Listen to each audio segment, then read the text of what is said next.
kube imali kuningi esahambulelwa khona kwakhona ngaphandle kokunyakela ozakufundisa.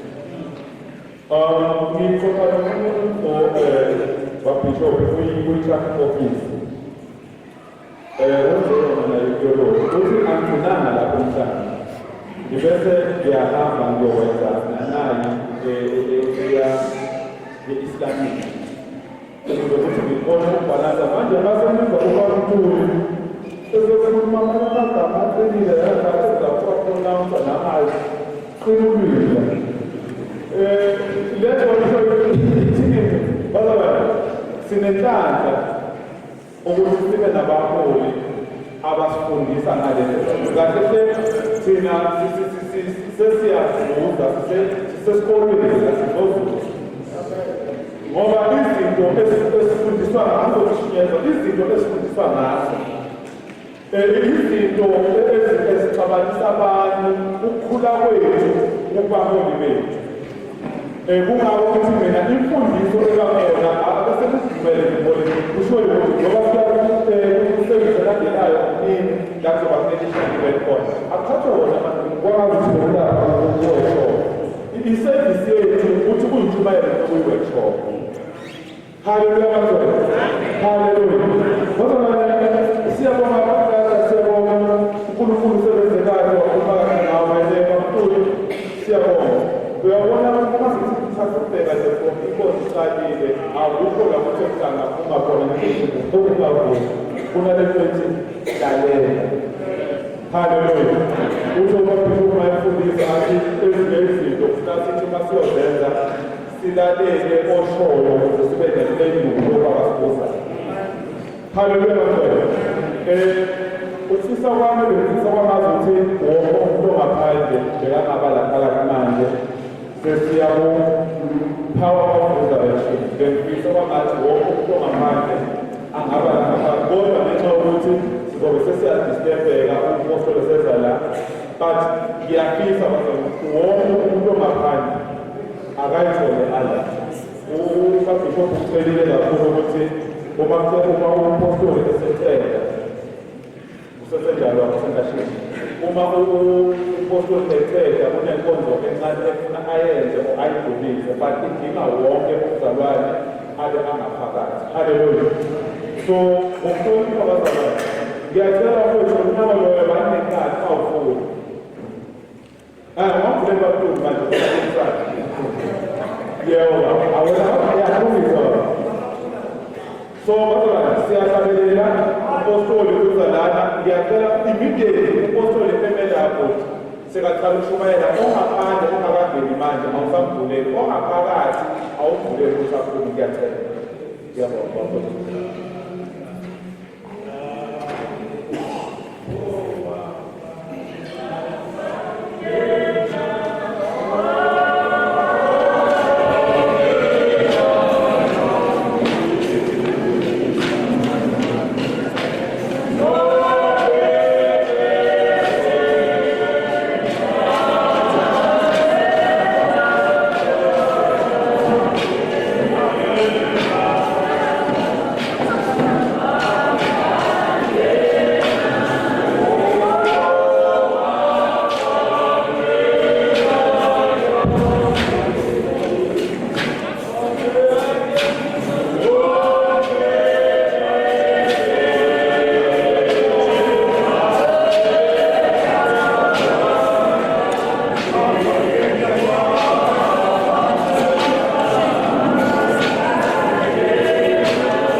uzofuna.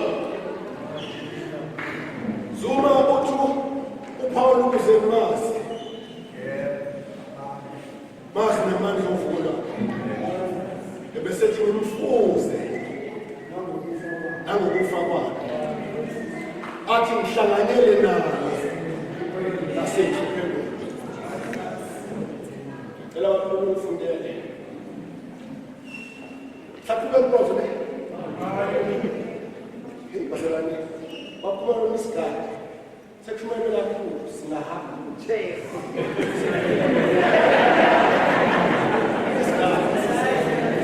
Mama, sekubeka kakhulu. Sesingahamba. So sekufuna abasekuthatha kanjani ningahambi kusekhona umuntu. Ayikho nje. Ayikho maphensi which lenda ngaphela uJesu kwezinye indawo.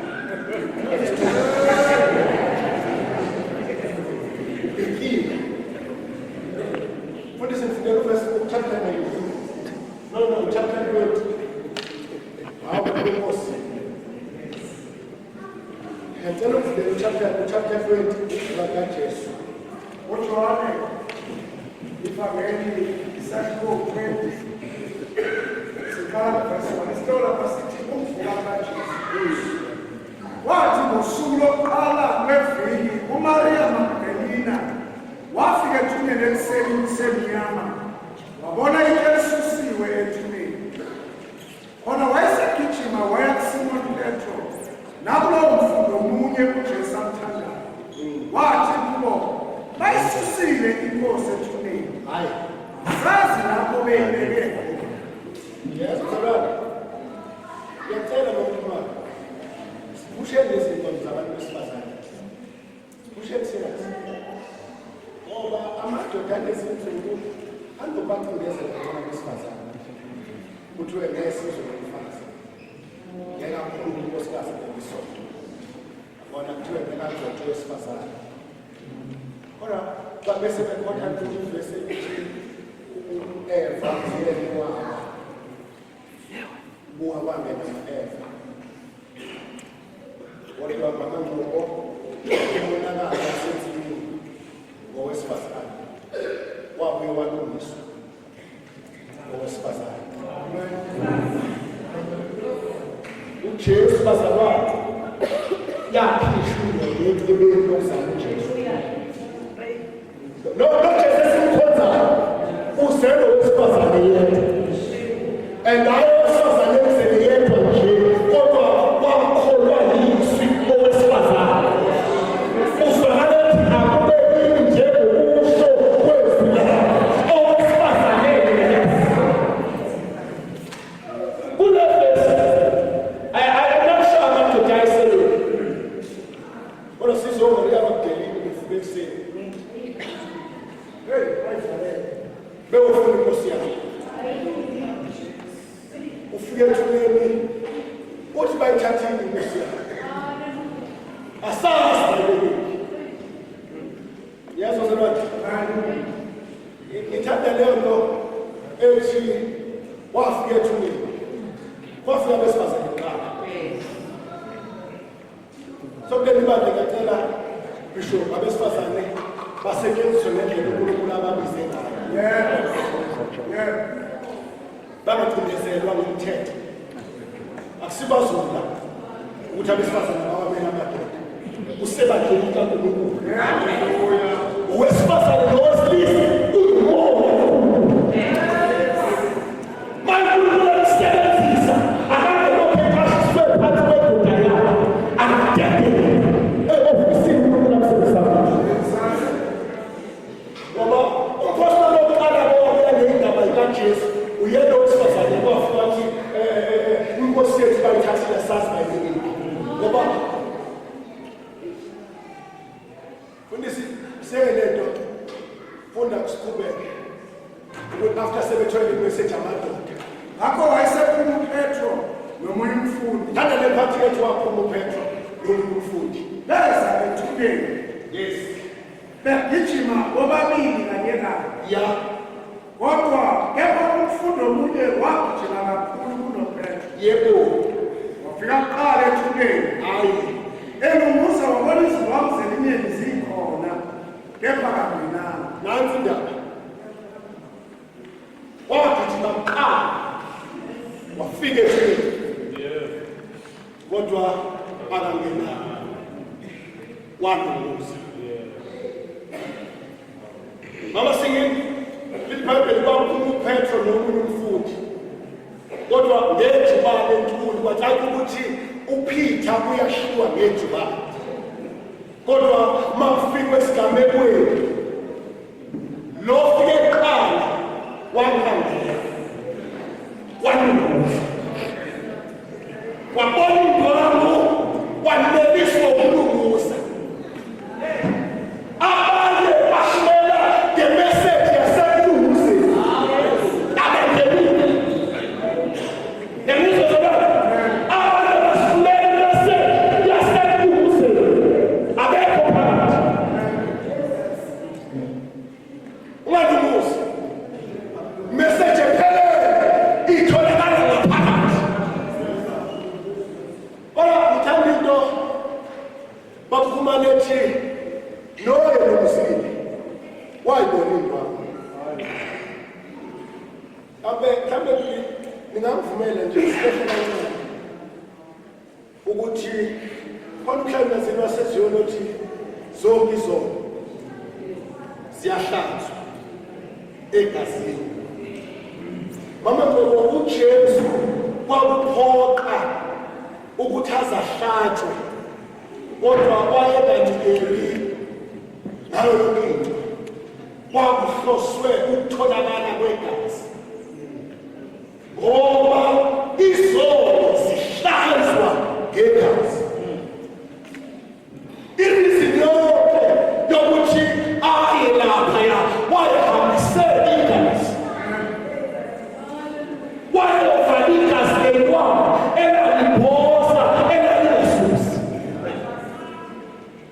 Awubeke singaveza nje ukuthi into eyalengisa esiphambanweni okuthi igazi amukele ngalo mabonana nezono. Mase igazi lakhe selihlanze izono. Hawutuli bese lenga naye. Aleke igazi lonke emzimbeni wakhe. Naye wahlukana negazi lakhe. No. Lena mama singinithi uthi owalunguza wafika wabona indwangu esimhlophe. Ngeke uJesu ayimele ngakhona. Manje wangafanele indwangu zibe mhlophe. Ngoba umzimba wakhe wawuphelile. Umhlaba wakhe wawuphelile. Ekhanda wayeJesu ukhele ayikho indawo kaJesu engenawo obelele. Okusumama igazi laphuma yonke indawo. Kodwa sewuhambulela. kaJesu ukulethi igazi lakhe malithinta umhlabathi. Wayebengela ukuthulula lonke igazi. Wathula lonke igazi mawufunda noHebrew chapter 1 and 2 umuzi uNkulunkulu esethi namuhla ngikuzele uyindodana yami. UJesu wazalwa afufa. No, uthathe izono wayithabathela egazini. Walala enomanxeba kodwa mabefika okuyiproof yokuthi kwalela enough igazi naye wahlukane nesono. Ayezohlanzela abantu zona. Wayihlanze egazini hayi ngomzimba wakhe. Wayesewulala emathuneni walala engenasono ehlukene nesono ngoba isono ayithathe abantu wayishiya egazini. Yazuzwana? Mayevuka manzini wavuka ngomzimba ongenalo igazi. Wavuka ngomzimba owalala ngomzimba onenyama negazi namathala. Mayevuka wavuka ngomzimba onenyama namathabo negazi. Ingakho umphostoli Pawulo ethi ngokuba siyazi ukuthi umidilizwa lethu sinesakhiwo akasasho lezi esinegazi lenyama usho imizimba yaphakade egwele kaZulu. Bazalwane, uJesu uhlukane nabafundi bakhe ngolesine kade ehleli nabo very close. NgoLwesihlanu base behambela kude ngenxa yesiphambano. Wangcwatshwa ngoLwesihlanu ngoMgqibelo. Ngesonto ekuseni abasamboni. No, often what can do come up iBhayibheli wake wayithela kwamanye amadoda. Ebheke eMawusi. Ehambe khuluma iBhayibheli ongena phakathi kwabo. Wabuza umbuzo abeka othi singamazimbi lezikhuluma ngazo. Bathi bona hawuba uvela umuntu kulelizwe ongayazi labedumela ngalo. Abamboni. Inkinga ngesafuki ngomzimba alale nawo. Ufuka ngomzimba uKhazimula.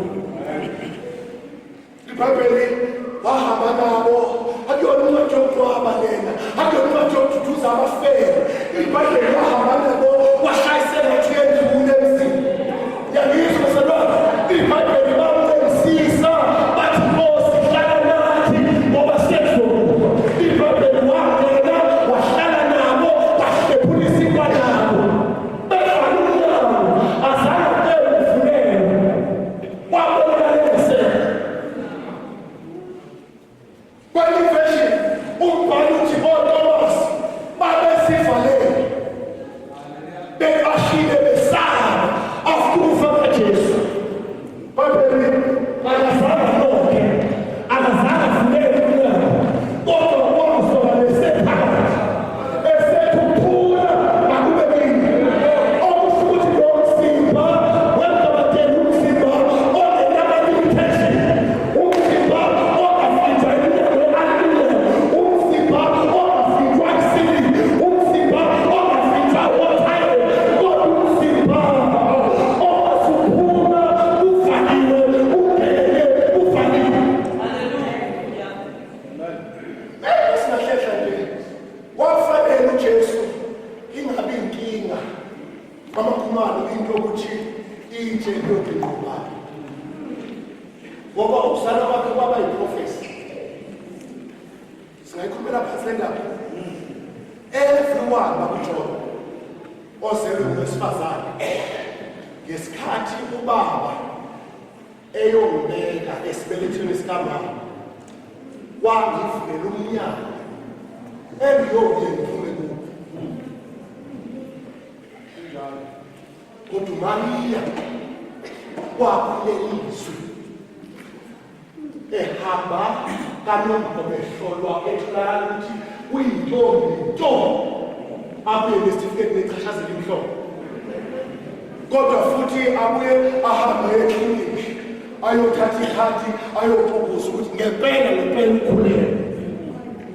So omunye umbuzo ukhona before ukuthi engabe uMariya njengoba ekhulelwe uyozala kanjani? Ngoba le nto ayibekwana ndoda wayizisiphi phakathi. Bazalwane, uNkulunkulu wayethanda amabona manzini ukuthi uJesu angazalelwe esibhedlela ukuze uMariya angalitholi usizo lokubeletha kwakhe. I believe mina ukuthi uJosefa mayebona unkosikazi wakhe phethwe umhele waphumela ekhaya. uMariya ukuze lento ayizale akayizalanga yayiphumela njengoba ngisethumele bayivala yayiphumela. Sonke into bazalwane engafitshwa nama-limitation okhondolo lasibuya khona. Lithi iBhayibheli bazalwane uJesu mayevuka uNkulunkulu usefundisile la ukuthi kumele wazama umhlaba kwavuleka amathuba kodwa ababesemathubeni abaphumanga balala amathubeni babanjwe ukuthi funa kuze fike uJesu oluliko lokuqala bafuna bewuyele ozokhulula abasemhlabeni akhulule nabasemathubeni yazulana so lethi indwamba ifika kodwa ifashion ethi wabona indwangu zekhaya zibekeke kodwa indwangu ezazembese umzimba zihlibezele uyezwa lento kabadelisha ukuthi inhloko yomzimba iperfect kodwa umzimba ungahlukile just let to look sibona umzimba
Washia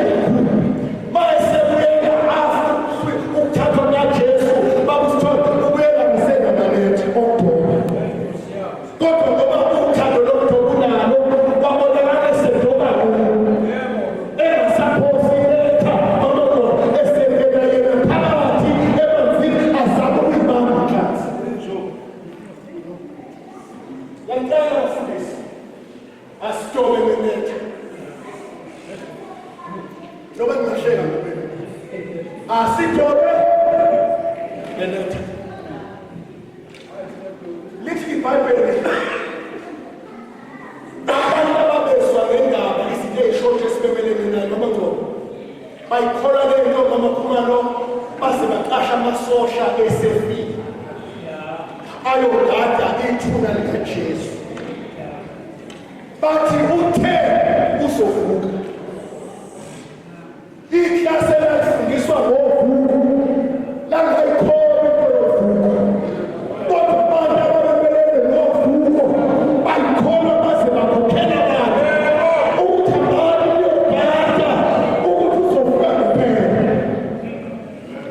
lithi iBhayibheli bazalwane ngoLwesihlanu bagada kahle ngoLwesihlanu bagada kahle ekuseni ngomgqibelo bagada kahle lashona inkinga yabantu yasebusuku abangene ngomgqibelo ebusuku bakuthole begadile angazi begadile kanjani kodwa babegadile iBhayibheli besagadile mametuli kwaba nosamazamo okukhulu komhlaba basamazamo umhlaba iBhayibheli kwemfeshi ingelosi yaginqa itshe ngesandla laba ababegadile basamazamo umhlaba iBhayibheli bashayela phansi bangabanamandla ovuka kodwa behlabo avuleka ukuthi uNkulunkulu uthi ngifuna nibone into ezokwenzeka babeqeda manzini bayibona yonke into bamchaza amasebeko okanye ikhule baqashile bafowethu emhlaba into esiqashelwe nasiyibonile kwenzakaleni bathi bezamazama okukhulu komhlaba thina sashayela phansi salaba namandla okufika iqiniso lithi uJesu mayelele bebenamandla okuba kodwa mayevuka bashayela phansi akwazi ukumbusa emini bayaphakama uJesu imbuso yomnyama ayikuke phansi bazamnakiswa nje akwazi ukusikhotha lezangoma ngoba bayaphakamiswa imbuso yomnyama ishayela phansi.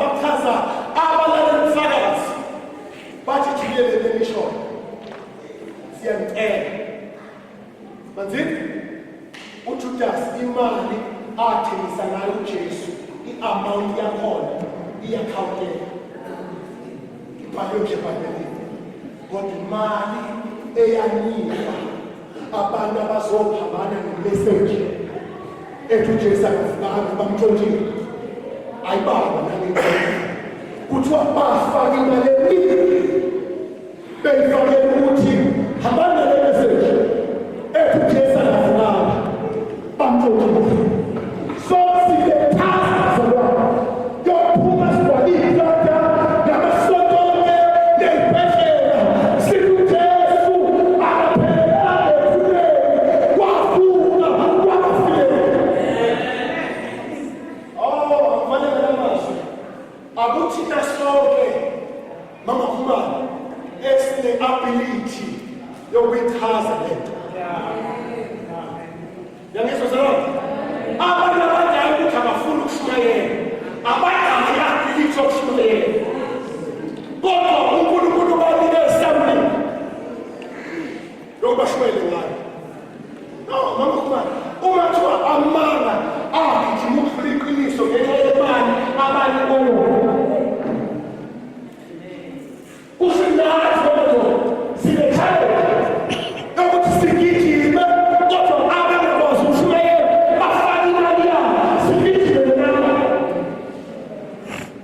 nabo no khokha imali yakho uze kuthi uzohlala la uzijikule ekhaya ungayazi ngempilo ukuhlala kwakho la kwi-message ethi akafanga uJesu wavuka ethuneni ufakaza lokho nokungashumayelanga ufakaze ngempilo bathi ngifuna ukufana kule khathi bantwana benkosi njengoba bakhokha imali manzini ukhokhelwa nani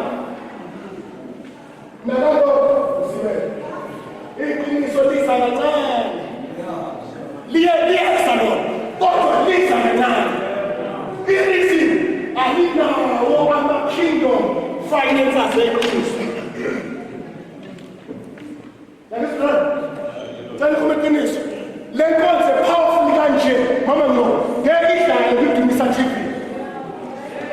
Sizodlala sonke inkonzo zokugetha zoshebe zabathanda bashitane TV yakho.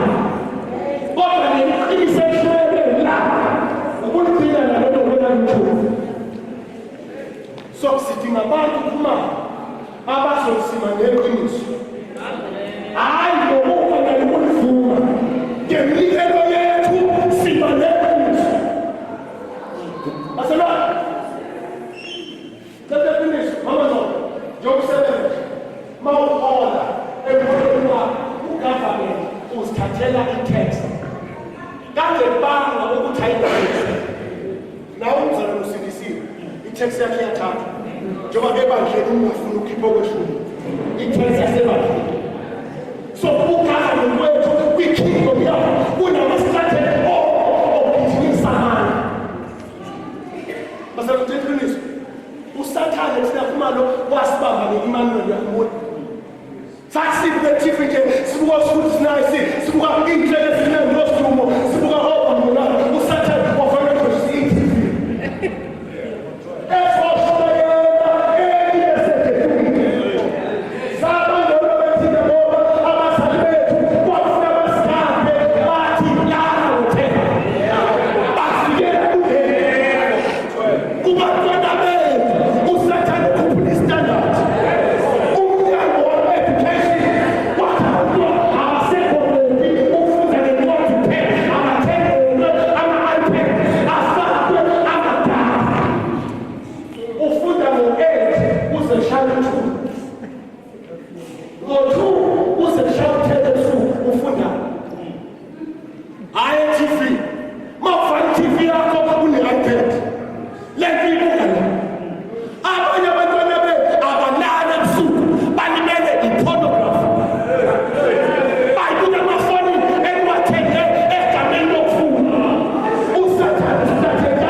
Ithenga amakhondomu ukuthi abantu abasha bethu balale before umshado bangithi. Number 2, imali yethu ithenga ama-Netflix ukuthi sifo asibhebhetheke balale khesi bethe ama-Netflix akhona. Thina sinekhaya elingcono kunezinto. Ufuna simemezele ukuthi intombi iyakwazi ukuhlala noJesu. Insizwa iyadileza enkosini. Kodwa ngoba sinemali iphelana la yona lento. Intumelo zonkulu yintona la yona. Intumelo zohlala yintona la yona. Asalo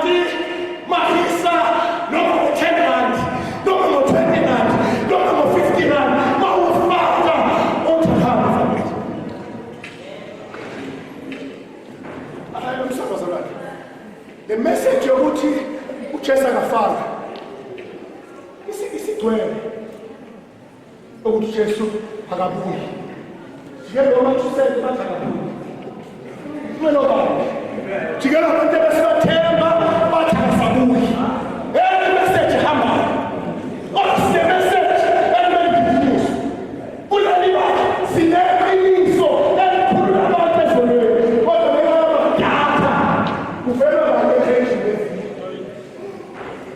asinama resources okuhambisa nama resources okuyozithwala nama resources okuyothola nama resources okuyohlabela amadlozi nama resources okukhipha amadoda. Now he message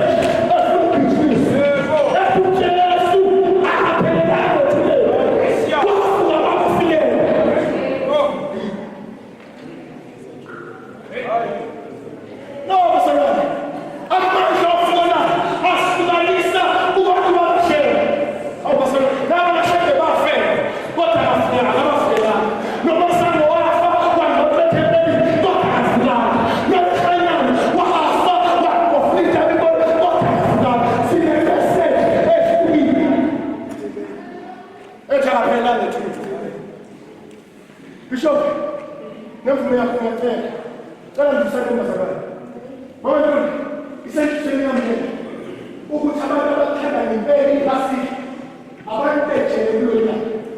Who would he pass that left hand and steer? Leave it better than this. No, everything's all blue now. That's what we call her. Who come to you? Who pleasure? Who keep her water? What's the best thing? Let me say that's what I'm going to say. Smelling in now.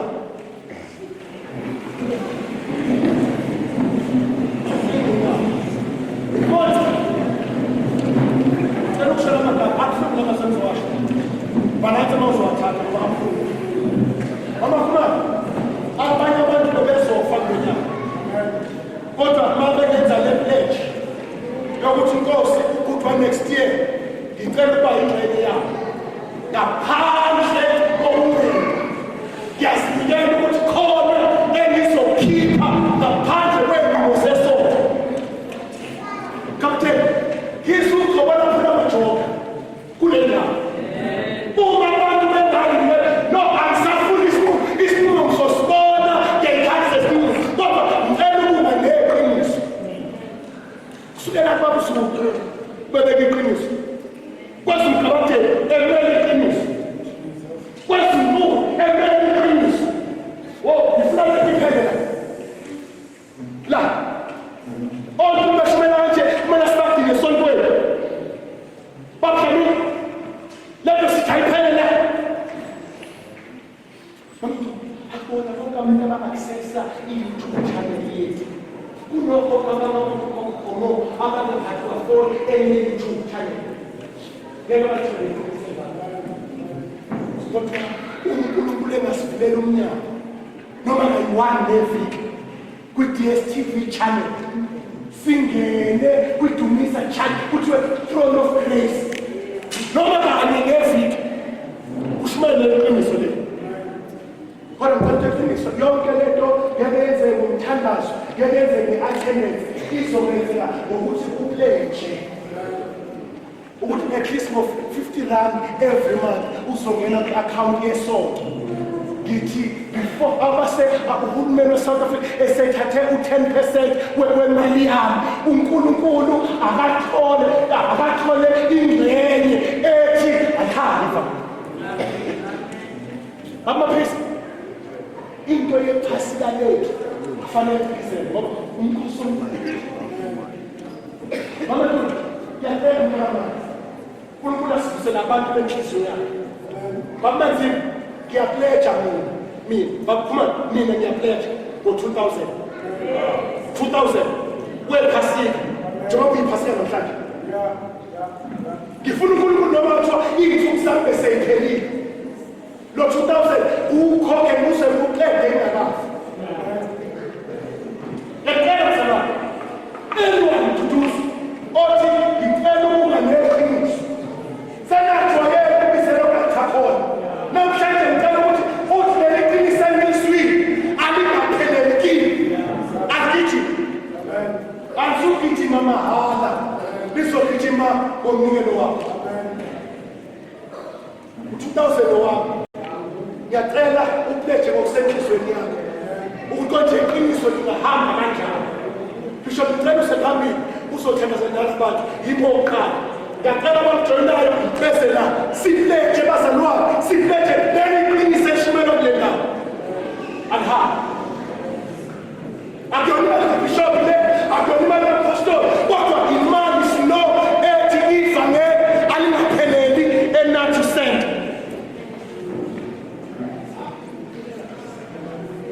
Ngiyacela bazalwane, ngiyacela bazalwane, nonke imali nongasebenzi akathi Nkosi ifayibhelithi akaphi imbewu kwabashana uphi imbewu kwabahlanyelayo. Ngicela bazalwane umoya kaNkulunkulu ngeke bazalwane ngayizwa lento ikhona yokuthi showe sebalele sishumayela kuphela kodwa sidinga ethi alihambe ivangeli.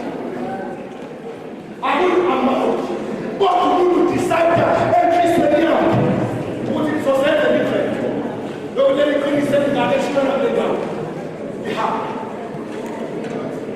Awuzengicela ngobele beNkosi kunyakahasela nimakoshana bazalwane yayizwa lento noma nini konke sokwenzeka.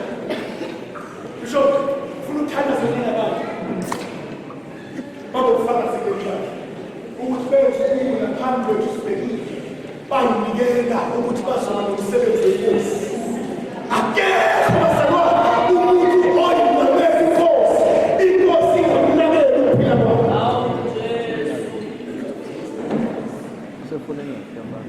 Ngiyezwa bazalwane, ikhona lento engishoyo, ngiyayizwa lento ikhona. Ongayifakazele noma usuyayifakaza kuzophuma izinto kodwa nje. Ngiyacela bazalwane. Oh Jesus. Bazalwane, i-altar eligcwele leli engekhohlwe ngamuntu. Mawuse altar uzaphambi kothi uyaphetha inkosi khona engizophinda angikhiphele isono. Lento bazalwane ingaphezu kwe-throne of grace, ingaphezu kakhulu inguJesu. Angizanizana bazalwane. Bishop ufuna ukuthandaza. Wena thandaza inkosi laba abaphile laba lize lisazakala icebo lakho uze vele lento uNkulunkulu afuneke kuma akubona isonto enjalo in of grace, akubona isonto lokusonta le kodwa indawo yokufana nomphefumulo.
Amen.